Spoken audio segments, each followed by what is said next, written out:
Hello everybody, how y'all doing? Hope you're doing well. Yeah, it's gonna be one of those videos where I'm talking at you from, well, bed. Well, I always talk at you from bed, but yeah, you know what I mean. Oops, there she goes. There's some maintenance guys right outside the window here, so that's why she's taking off. So anyway, yeah, I've had a serious case of the munchies even this morning while watching MJ's videos. I just I all of a sudden I'm like, I need to eat something, and then I took my sugar. I'm like, it's low enough. Yeah, so I'm like, I'm just gonna eat. I've had while I was even when I was working last night, I had a serious case of the munchies hit me, and I was just like, ah, and I did quite a few shopping orders last night, and when I was at one place, I grabbed myself a bag of Chex Mix. I was like, oh, that sounds so good. So yeah, I started munching on those, and thank goodness I take my insulins with me because yeah, my sugar went through the roof. So oh well. Anyway, got that taken care of. But yeah, work last night was pretty good. I hate that glare. Deal with my old age symptoms, dark circles and bags and so forth. Oh well. You know me, I'm not very vain.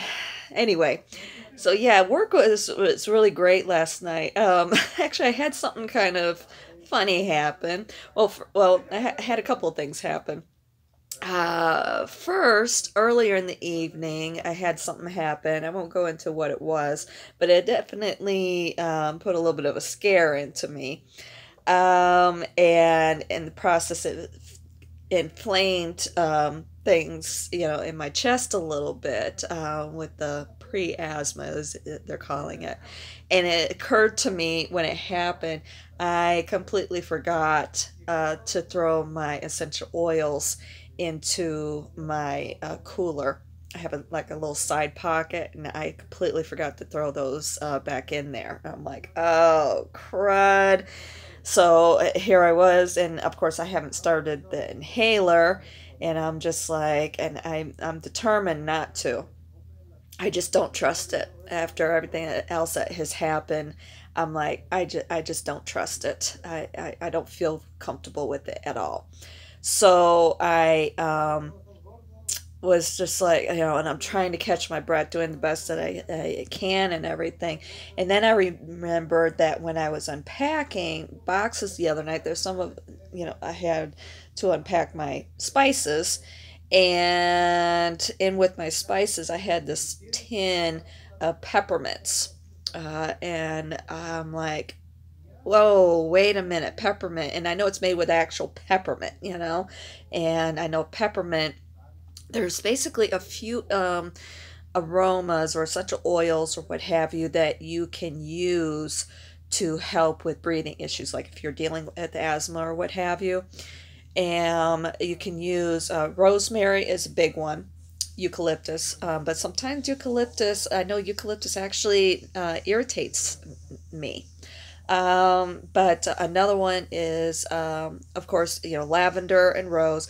Peppermint is a really good one. So you can try that. And I just broke out that tin of peppermints, and I just started, breathing it. I'm sure I looked really weird and everything, but heck, who cares? But it worked.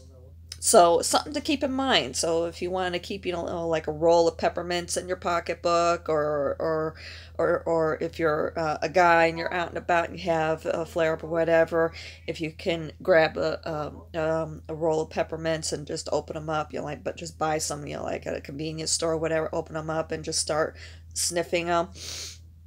Um, that's a really good one, as long as it's actual peppermint, not the fake shit. But yeah, I just started doing that, and it helped calm things down quite a bit.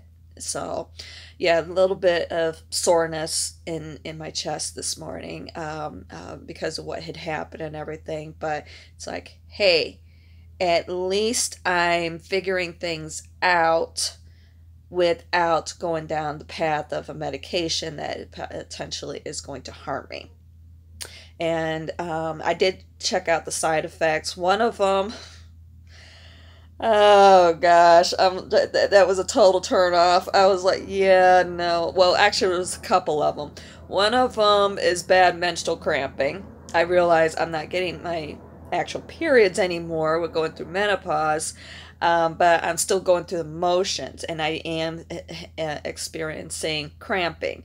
And I'm just like, yeah, I don't. I don't want to go down that road. It's not nearly as bad as what I used to go through when I was getting my periods, but I still am dealing with it. I'm like, yeah, no, I just don't want to go down that road. So, but the other one, the other side effect that I was reading about, and the medication is called Asmanix, if you want to check it out for yourself. But the other, and I haven't opened up the box to see if there's anything in the pamphlet. This is just, from reliable sources, like WebMD and so forth. The other side effect that I was reading that I was just like, yeah, no, I don't think so. That could possibly wind up happening. Of course, there's the thing with the nausea, the dizziness, headache, lightheadedness, so on and so forth. But the other one was seeing it distorts your sight to the point where you can wind up seeing halos around lights. And I work at night. Right. Not a good combination.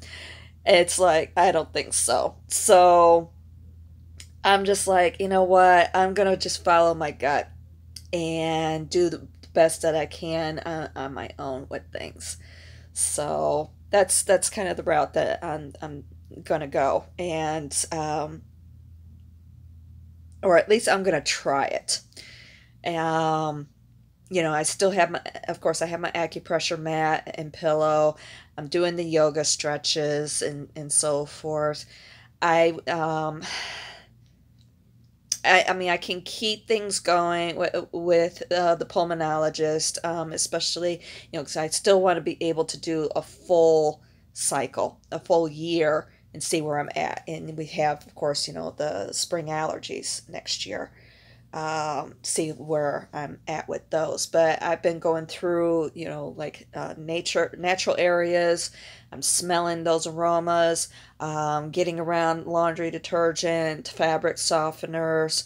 I did get irritated with some cologne last night. Oh my gosh, I swear it seemed like that guy. I was dropping off a delivery on the strip, and there was a guy standing there, and it was, I swear to you, it was like it smelled like he had bathed in cologne. Actually, perfume. That's what it didn't smell like cologne. It smelled like perfume. And I'm just like, dude, go take a shower. I had to close my window. I mean, and I was wearing my mask, and it was just like, oh my gosh. I think even if I have one of those full-on face masks, even for a project that I was helping out a friend with. Basically, I was helping her get rid of some mold, and I had gotten one of those masks to protect myself. And to tell you the truth, I think if I was even been wearing that mask, it that smell would have just come right straight through, and that is really tight and so forth. But yeah, I don't think so. But I mean, it was pretty strong. So yeah, I've made that decision. I'm not comfortable with trying that stuff. Maybe next spring I could try it or whatever if I wind up with flare-ups or something. But I'm pushing myself. Like if I, with when I'm doing the deliveries, I'm rushing, as far as, like fast-paced walking, running up and down stairs, really trying to force that physical therapy portion, which everybody is ignoring because, of course, they all want the commissions off of the other stuff with the medications. I get that. I understand we all have, bills to pay and so on and so forth, and desires and everything, but it's like, I also have to make sure I'm taking care of my own self. So, yeah. And I'm not comfortable with it. Not with everything that I have been going through, the situation that I'm in and everything. No, I just don't feel comfortable with it. So, I'm willing to take the chance. After all, I'm a Scorpio. We're all about risk. So, yeah, I'm doing that. And I just don't care what doctors say or anything. Um, Try and see, keep pushing myself, keep trying to keep breathing in, deeply breathing in the things that have been triggering, force my body to get reacquainted, basically, with all of those things that I didn't have any issues with before I got sick. So that's the road I'm going to go down, and I'm going to try. So fingers crossed. Wish me luck there. But anyway, the other thing that happened last night and it wound up causing me to stay out later than I wanted to, is I had accepted, two last delivery requests. They were back to back, basically considered to be on the same trip or whatever, same order, or at least same payout. There, that's what I'm trying to say. I wound up, well, the first one was another shopping request at a 24-hour Walgreens. And then the other one was out of a drive-through fast food restaurant, basically. And they both wound up going way up there on the northwest part of the valley. I'm like, oh, crud. I don't want to be all the way up here. I'm like, all right, well, I'll accept my punishment. Well, not my punishment, but I accepted it. I'll just deal with it. So I went ahead and went offline because I'm just like, okay, I'm meeting my goal now. My nightly financial goal. Be done with it. Okay. So I was really trying to go, I'm really trying to push myself to go over that, try and push that financial goal. But, I mean, we're already running into 2:30 in the morning, and I'm like, yeah, I need to get home. So I run up there. Second order was great, no problem. And actually, the guy met me outside even. So yeah, he was great. No problem. Oh, that's right. I almost forgot about that. I dropped off an order last night where a guy, he looked just like Michael Strahan. It's like, oh, okay. I thought maybe I was at first. Well, I know it's not. I believe he's in New York. I don't know, but it was, and it was, his name wasn't Michael. I think it was, oh, no, that's right. His name was Vernon. But it was just weird. It was like, oh my gosh, he looks just like Michael Strahan. But anyway, doppelganger. I know, we all have them. So anyway, so yeah, that second order that I was just talking about before I got distracted, he was great, no problem. But the one before that, and that was the fast food order. The one before that, that was the shopping order, on the other hand. Listen up, people, because this is what we have to deal with, okay? It's like, yeah, where unfortunately people don't do their due diligence, and we wind up in sticky situations. Fortunately, it wasn't a situation where, in the end, I had to, where it was a PIN requirement, that security setting. Thank goodness it wasn't, because otherwise I was going to have to get on the phone to customer service and see about getting that order canceled, because I pull up and it's a gated community. And that's something that, and I know I've harped about this in previous videos. I don't understand the big fascination in this area with gated communities to begin with. They're stupid. I mean, it's like I I have seen it where I pull up, it's a gated community, and then you or guard gated community even. You go inside and then the house is in another gated community, and then you get to the house and that cul-de-sac is in a gate is gated, and then the house itself is gated. I kid you not, I have actually seen this and experienced. I don't understand it. I used to live in a military, the world's largest naval base, okay, where we were under constant bomb threats and so forth. I mean, and gated communities were not a thing. You know, they're very few and far between. I come out here and it's like paranoid city, paranoid central. It's like, what the hell is the matter with you people? This is my way of thinking, okay? And especially when you're way out on the outskirts of town. I mean, basically the edge of town. It's like, really? I don't know. I just don't get it. It's mind-boggling to me. I don't get it. But anyway. So, I get there. Sorry, I had to vent about that. I realize it's negativity, but it's like, seriously? Whatever.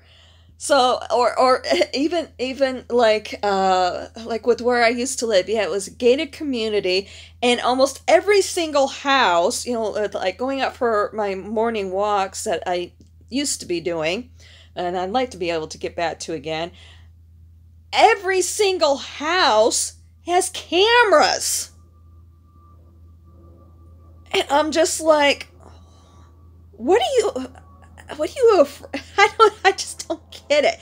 I mean, and it's so easy to get into these communities. I mean, you can, even if it's a guard gated community, it's still easy to get into these communities. People just don't realize how unsafe they really still are. Get a life. Take risks. That's how I feel about it. It is that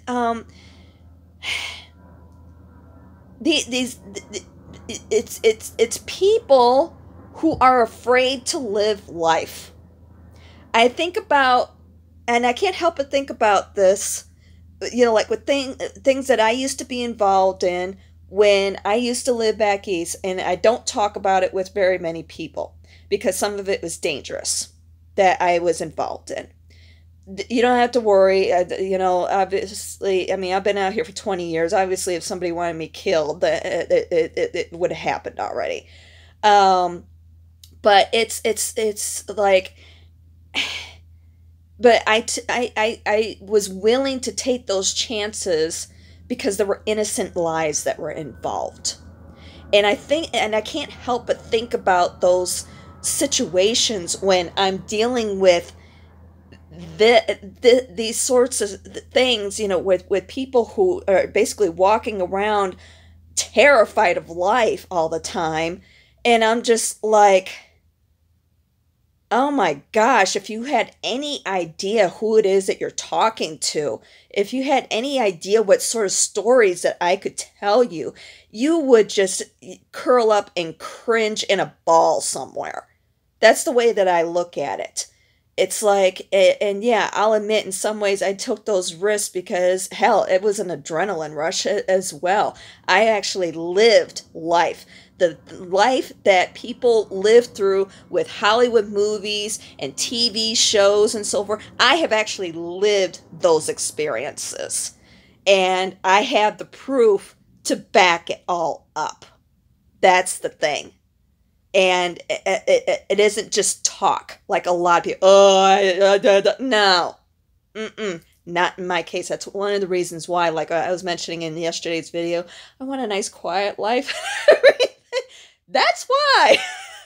Because of the shit that I have done in my life. Not just that, but also the sacrifices that I have made. with moving here and my mom becoming disabled and so forth. And yeah, I still want to be able to help people, and I want to be able to help animals and so forth. I still want to be able to do all of that. But at the same point, I also want some peace of mind for myself because of everything that I have endured in my life. And I'll admit, I'm tired.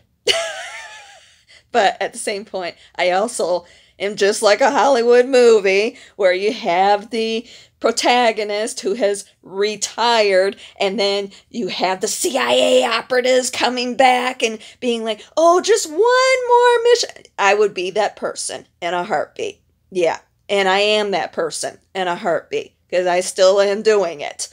I know that's one of the reasons why I keep doing the sort of work that I'm doing, partly because of the freedom, not just because of my medical reasons, but because, damn, for one thing, I love the freedom, the independence that it gives me, where I'm not having to be answering to some fucked up boss and shit, but also because of the fucking adrenaline rush. And I love working the overnight hours. I love going into the dangerous neighborhoods and so forth, because, or what other people would consider to be dangerous neighborhoods, because I love walking that line. I love being on the dark side. On the one hand, I am a person of light, but I love being in all that darkness. I can't help it. It's just part of me. And I'm more comfortable there than be dealing with these neighborhoods, these people who are just absolutely terrified to take a risk and actually try and walk on that dark side. I love that, being in that dark side. But anyway, back to my story. I had to do that rant. I'm sorry. No, you know what? I'm not sorry. I'm not. Because it needs to be said. It's like, you know what? Take a fucking risk with your life. That's part of the reason why you're here, is to live, not just to be a part of the grind. Get up in the morning, go take a shower, eat breakfast, go to work, do your 9 to 5, come home, eat dinner, slump in front of the TV until you finally fall asleep, and maybe fuck your wife or some shit, and then and sit your kids in front of a video game or whatever, and then go to bed. I'm not that sort of person. No, I've tried living that life, and all it does is causes me stress. It's like, no, fuck that shit. I'm not that person. But anyway, I'm an adrenaline junkie. I can't help it. I don't get me wrong. I have my limits. I have my boundaries. I'm sorry. I'm not into jumping out of airplanes. But anyway, I enjoy walking that edge. I enjoy walking that line. So anyway, back to my story. I pull up, there's this gated community, and this is part where everybody really needs to take notes and update their freaking apps, okay? Their rideshare and delivery apps, okay? If you live in a fucking gated community, put the fucking gate code in the notes. It's that simple. And unfortunately, that was the situation that I wound up in last night. It's 2:30 in the fucking morning. There's no gate code. I tried texting the person, no response. I tried calling 3 times, no answer. Now what? I have these items, and some of them are perishable. They ordered ice cream. Now what? Fuck it. And I wasn't close enough to the destination with sending the text message for the app to trigger the time countdown. So I decided, fuck it. I took the stuff. There's usually with these gated communities, there's like a pedestrian gate also. I took the stuff, I put it over there, took a picture, put a notation in. You can find your shit here, and also, made sure that I put in there, could not contact customer for community gate code, and took a picture, and walked away.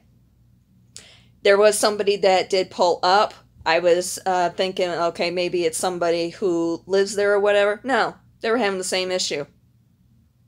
Either delivery or rideshare or something.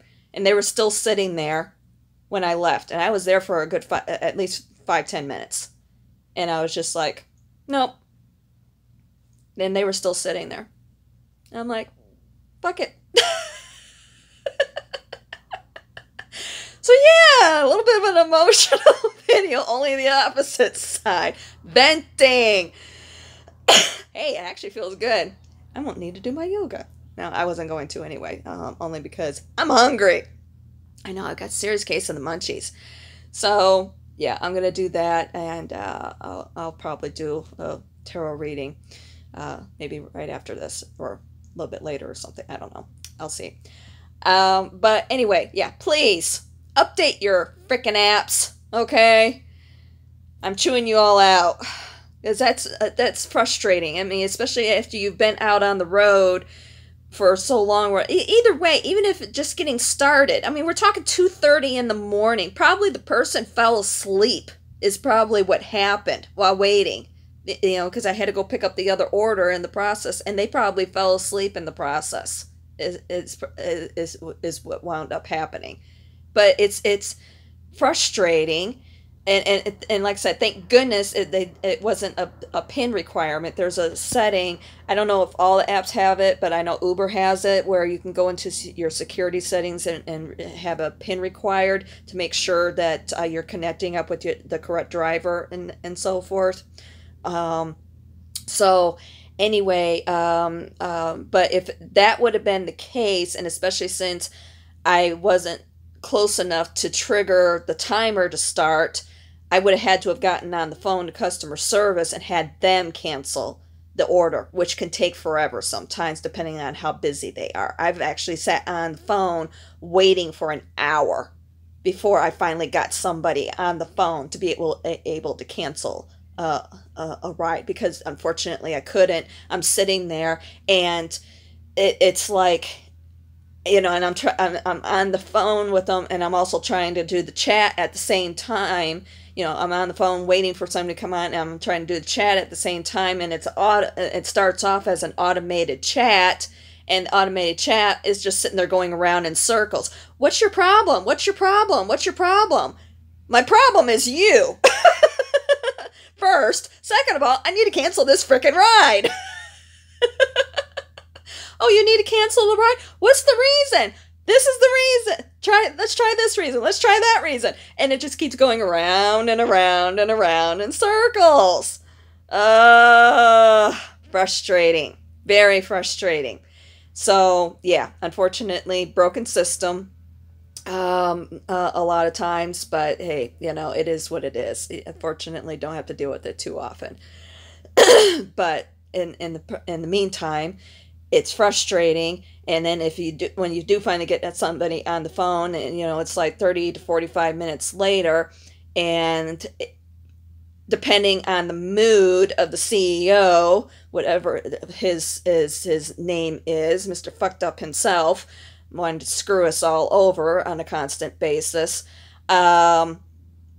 Sometimes he takes away the commission, you know, the compensation. That's the word I'm trying to think of. The compensation for so you don't get paid anything for sitting there for 30 to 45 minutes. Or if they decide to be generous and compensate you for your time, you're getting paid $4. I mean, would you really want to be wasting your time in this day and age for wasting your time 30 minutes to an hour to make a lousy $4? That means that you just made $4 an hour. Right. Would you want that? And that's the thing that I'm harping about, is common courtesy. And unfortunately, people just don't see that. They see this long bill that they're paying for to have something delivered, and unfortunately they're not looking at the total breakdown and the fact that you're actually paying the company most of that money. we're not getting paid very much. So so yeah, you have to consider all of that. So anyway, I know, a little bit of a rant today. But I think it's worth it. All right. I do love you guys. Oh, by the way, go check out MJ's videos, especially if you're a Capricorn, Leo, and then the morning message. All definitely fits in together. Okay? That's Soulful Revolution, by the way, on YouTube. Talking to you soon. Love you.